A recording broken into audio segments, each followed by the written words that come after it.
this quick. I was just thinking about art today and what does it mean to be a painter or an artist.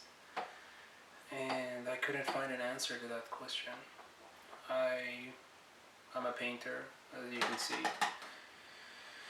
I try to portray nature, not copy nature, but find a way to understand how to look at nature first of all, more than anything.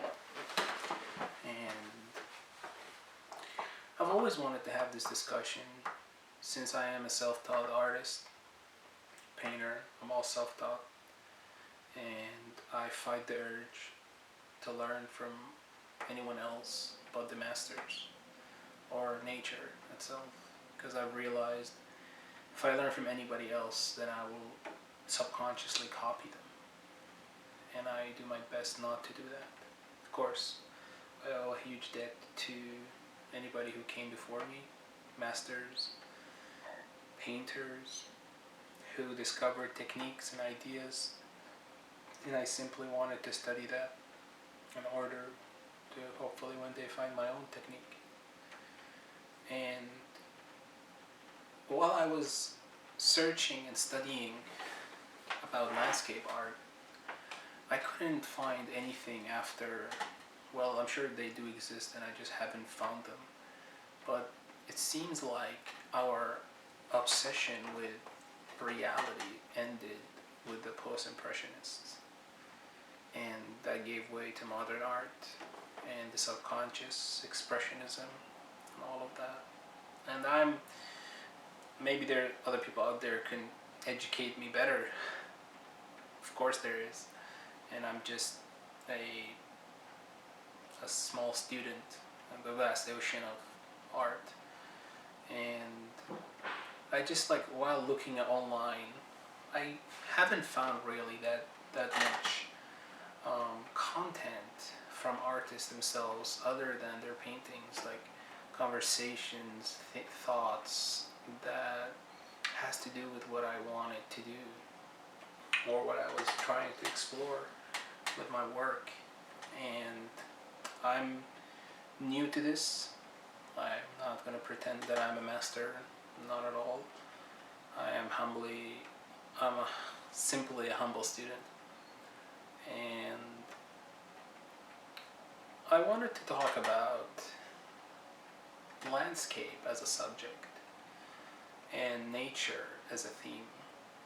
And what does that mean and why is it important? Why do I even care about it? Why do I find it interesting? And I realized that has to do a lot with aesthetic, with the connection that I have to it, that it is primal. It's beyond words, it's beyond experience. It is something so primal in us that, and also became so cliche. And couple that with our increasing obsession with the human figure, the human-centric idea about art. And don't get me wrong, I love figurative art, expressionist art, modern. I love all kinds of art. But when I got to a point that what do I want to paint, like everyone else who decide to paint, get lost in the infinite amount of themes and possibilities and all kinds of things that you could paint. I've realized natural form for me is the most gentle of them all, to me at least, and less imposing but inviting. And I wanted to talk about that a little bit. Maybe if anybody who sees this, he's on the same boat as me, was thinking about it and thinking that, like I did, that this is an old theme. This is an old theme that's been beaten to death. There's so many great artists who did like nature or landscape, from realist to the impressionist to the post-impressionist to the expressionist, and that whole journey I found fascinating, that we start from from copying exactly to removing one element after the other through different centuries and different movements until we ended up with abstraction. But as I do it, as I paint landscape, I cannot help but to notice that it is abstraction in general. Like, at the end of the day, it is abstraction. And that's what fascinated me. Like, how does it play this trick on our mind? When you go close, you see it's just strokes of paint, one next to the other. As you get further, it gets harmonized through your brain into this like meaningful thing. And landscape, I would love to hear more if anybody's interested in telling me more about it. Why is landscape is appealing to humans? I know why for me, because when I look at nature, I see harmony. It's the harmony of it all, that it is just this one thing, that everything fits together in it. Nothing sticks out but myself, the observer. I'm outside of that in some way, and it is ironic and incredibly lonely at times to be outside of the thing that you come from, to have that incredible privilege and ability to look at it and have a feeling, to look at a sunset, to look at a tree or a sky or a cloud and say, wow, that's beautiful. But I feel like we're the only one that can do that, that could just remove ourselves from that and look at it as if it's separate from us. And I know this much, that we're not separate from it. In fact, we are it. We come from it and we'll go back to it, whatever it is. And to that effect, from my studying of landscape, I mean, I learned the techniques, I've studied the science of color, of atmospheric perspective,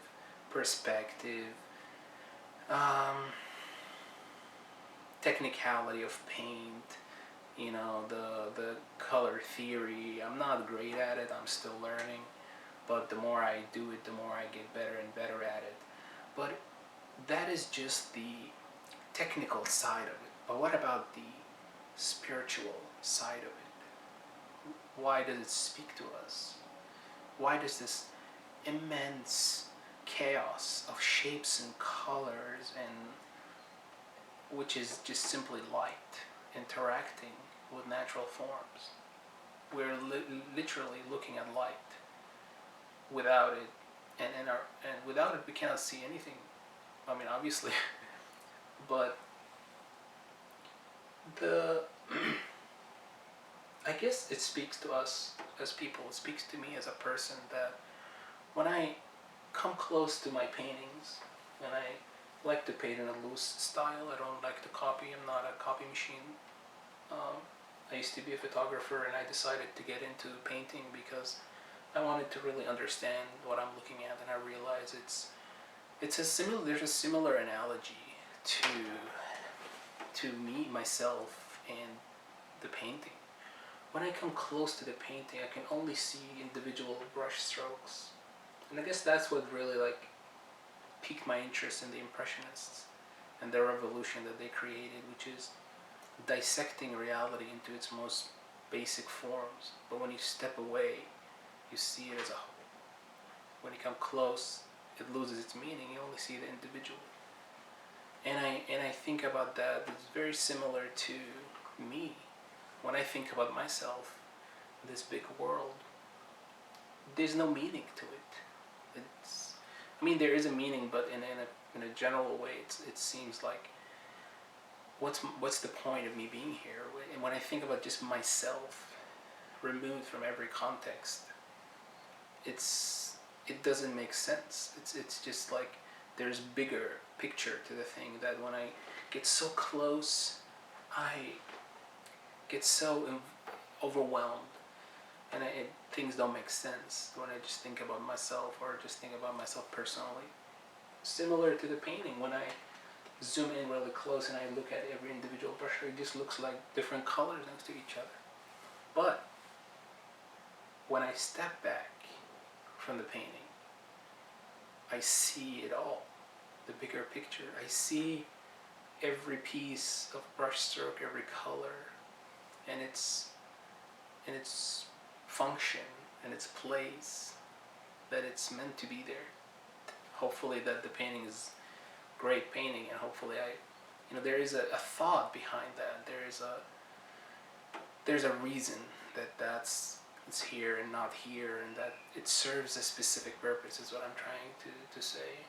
And similar to my life, to be honest, when I step back outside of myself and I look at the whole thing, I look at the bigger picture, that I'm part of this giant organism, part of an ecosystem, part of Earth, part of the universe.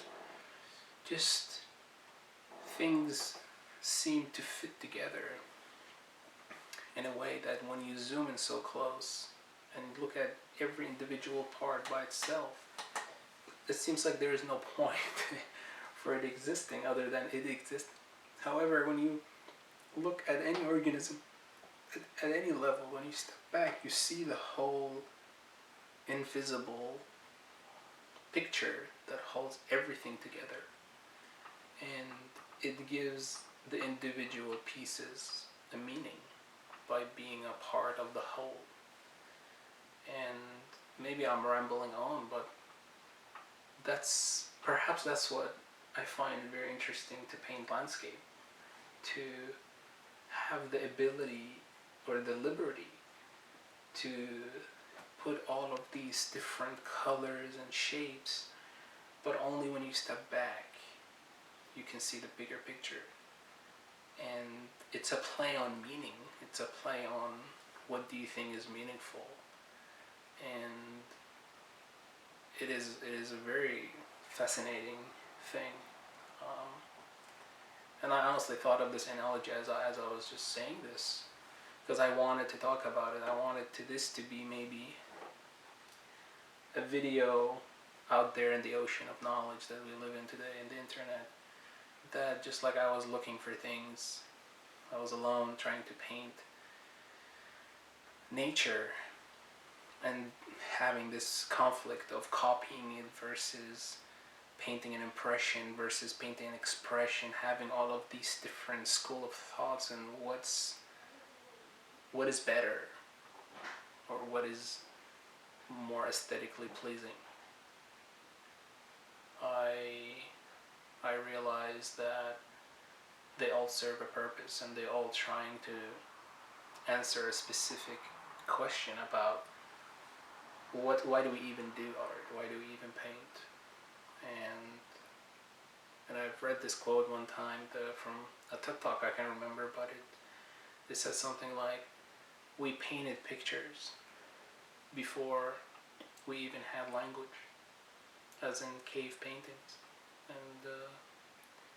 And that was an incredible, powerful thought that I thought about, which is, wow, it's true.